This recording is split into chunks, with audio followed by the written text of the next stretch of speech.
राजस्थान राष्ट्रीय स्तरावरची एका वेळेला मी आता तुम्हाला शिकवलेले सूर्यनमस्कार 2110 केलेले आहेत.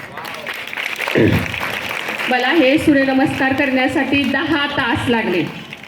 10 तास मी असेच एवढे सूर्यनमस्कार, पुन्हा आपल्याला घाम येतो, आपण घाम पुसतो, पुन्हा सूर्यनमस्कार, असे मी एका वेळेला 2110 सूर्यनमस्कार पूर्ण केलेले आहेत.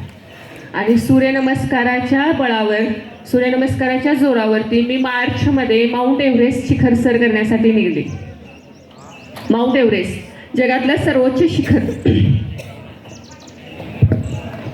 मॅडमसाठी आपण क्लॅप्स करणार आहोत. स्काउट गाईड क्लॅप्स गो.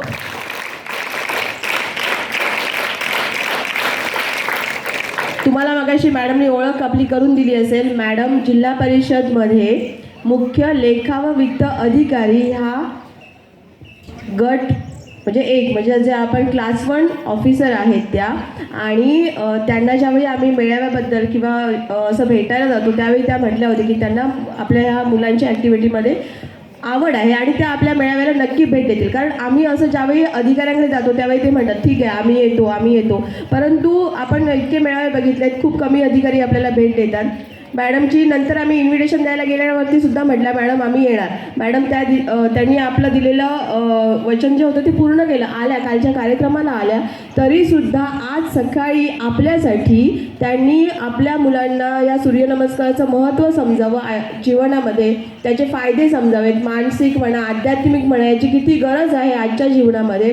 त्यामुळे त्यांनी एवढ्या सकाळीच म्हणजे एकदम एवढा क्लास 1 ऑफिसर असून आपल्या मुलांसाठी एवढ्या सकाळी उठून त्या ओरसवरून इथे आल्या आणि त्यांनी इतके छान सूर्यनमस्कार, अगदी त्याच्यामध्ये पूर्ण जेवढे सूर्यनमस्कारासाठी आवश्यक घटक आहेत म्हणजे श्वसन आहे, त्याच्यानंतर आपला व्यायाम आहे, मंत्र आहे, हे सगळं त्यांनी व्यवस्थित अगदी त्याच्या महत्त्वासहित आपल्याला समजून सांगितलं.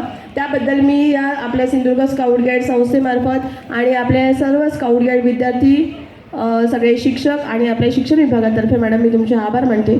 खूप खूप धन्यवाद. आणि तुमच्या या पुढील तुम्ही माउंट एव्हरेस्ट शिखरवरती जाणार आहात तर त्यासाठी आमच्या सर्वांकडून शुभेच्छा.